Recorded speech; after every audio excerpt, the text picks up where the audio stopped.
We want to welcome you and thank you for joining the first annual meeting of the Partners in Contraceptive Choice and Knowledge, or the PICC program. I'm Dr. Kate White, the principal investigator of the program. Before I give you an overview of both the program and today's meeting, we think it's important to recognize the context in which we find ourselves at this moment in time. It's not possible to spend a day talking about contraception without acknowledging that this has been a devastating week for many, on top of a profoundly painful year. Underlying the PICC program are the principles of reproductive justice. While we're not able to program on all of them, it's a critical framework for thinking about the experience of reproduction in the patients we serve through our program. RJ goes beyond the pro-choice, pro-life debate and holds that all people who can become pregnant and who become parents require safety and dignity for these fundamental human experiences.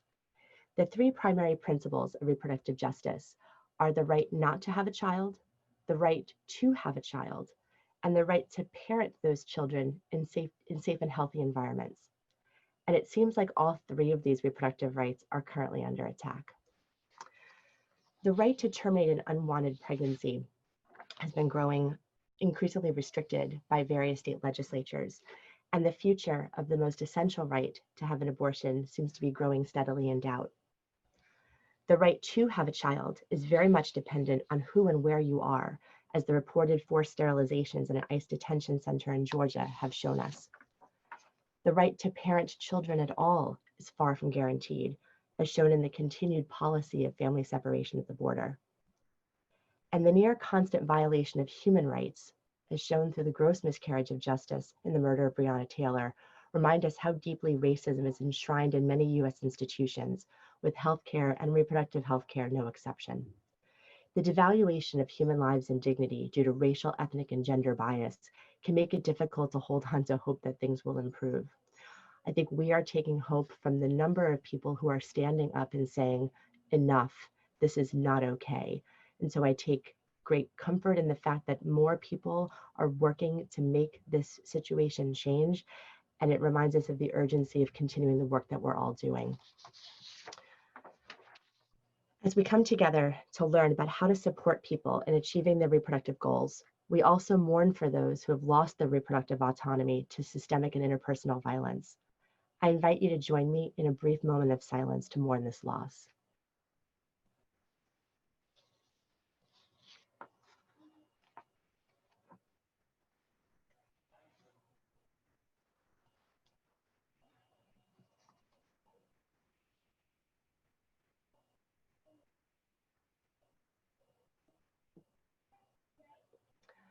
Thank you very much. So to continue with today's program, for those of you unfamiliar with PICC, PICC is a 5-year program funded by the Executive Office of Health and Human Services of the Commonwealth of Massachusetts. It's a clinical and public health program devoted to improving contraceptive access and quality at the state's birth hospitals. The mission of PICC is to promote excellence and equity in contraceptive care through provider education and practice transformation.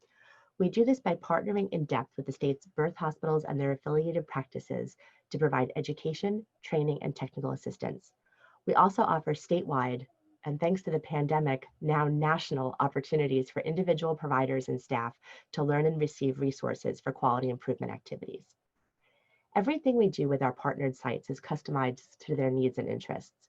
We're always happy to have a conversation to discuss how a practice could benefit from PICC programming or how they could use PICC resources on their own. Our main programmatic focus is on 5 areas of contraceptive care where we feel like we can make the greatest change in our state. The first is expanding provision of postpartum contraception, particularly helping hospitals establish an immediate postpartum LARC program. Second, we're working to improve access to emergency contraception, particularly the use of ulipristal acetate and the copper IUD for EC. Third is helping practices expand their same-day contraception access to all methods of contraception, particularly the long-acting reversible contraceptive methods. We are doing a lot of work with hospitals around shared decision-making and contraceptive counseling as a way to ensure the most patient-centered care for these services. And finally, we're helping clinics institute pregnancy intention and contraceptive needs assessment for all patients who are seeking care there. Our hospital-based activities are programmed for each individual site. It's more of a menu of options where hospitals get to choose what activities they would like to do. And it's a combination of programming at the sort of department level usually, and long-term technical assistance to on-site champions. The training and technical assistance provided to our partners include grand rounds, on-site demonstrations, webinars, web-based resources, and email and telephone consultations. The PICCK team works with champions at each hospital to design a specific intervention plan that meets their needs. All birth hospitals in Massachusetts are invited to participate in PICCK. This includes hospital-based services such as labor and delivery and postpartum units, ambulatory practices in OBGYN, primary care, family medicine, adolescent medicine, even emergency departments who want to be able to see how they can meet patients' reproductive needs when they're coming in for other things or related things, as well as hospitals licensed and affiliated community health centers. In the first year of programming for PICCK, we've been able to work with 13 hospitals. We are in active recruitment with 5 more sites, and we have approximately 2 more years of full implementation with our program. We've also been able to program activities that benefit all hospital-based providers in Massachusetts. Our statewide and national programming welcomes all people interested in learning more about contraceptive care services. Our webinars and our annual meeting like today are free to attend. All of these activities are available for CME and often for CME credit. We run a media inclusivity consultation service for practices that want to look at their website and patient-facing materials to make sure that they are being inclusive to all the patients that they serve. We also send a biannual newsletter, and we have a website that contains all of our created and curated resources. Of course, the world has changed a little bit since our program began, and PICCK has changed along with it. Since the beginning of the COVID-19 pandemic, we have worked to help hospitals maintain safe and equitable access to contraception during this time, because as everyone in this space knows, the babies don't stop coming, and the need to prevent pregnancies doesn't stop in a pandemic either. We hosted 2 webinars on contraceptive care during the pandemic. These recordings are available on our website. PICCK also partnered with Upstream USA to develop a toolkit to guide administrative staff and clinicians as they prepare for the following phases of COVID. PICCK has created a webpage devoted to contraception during the time of COVID-19, and our resources are both created and curated from national organizations. How we can support you, you can find on your website. So what to expect for today. We're delighted to host speakers from across the country presenting a variety of talks related to contraception. All will be in the same Zoom room that you're in right now and the link that you received in your email recently. The agenda is also posted on our website and in the first email that we sent out. We'll be utilizing polls through our planned sessions today. We encourage you to participate by answering our speakers' polling questions. If you have any questions, comments, or feedback, please utilize the chat box. Speakers will answer questions in the chat box during the questions portion of their presentations. If you experience any technical difficulties, which is not unheard of with Zoom, or need to contact us if there's an issue, please email Maddie Jankowski at the email address you see here. So you're going to hear us refer to a lot of PICCK's resources throughout today's sessions. If any of the resources interest you and you'd like to download them, you can find them by visiting our website or in the Google folder we shared this morning. We will have most of the PowerPoint shown today available on our annual meeting website page and in the shared Google folder within the next week.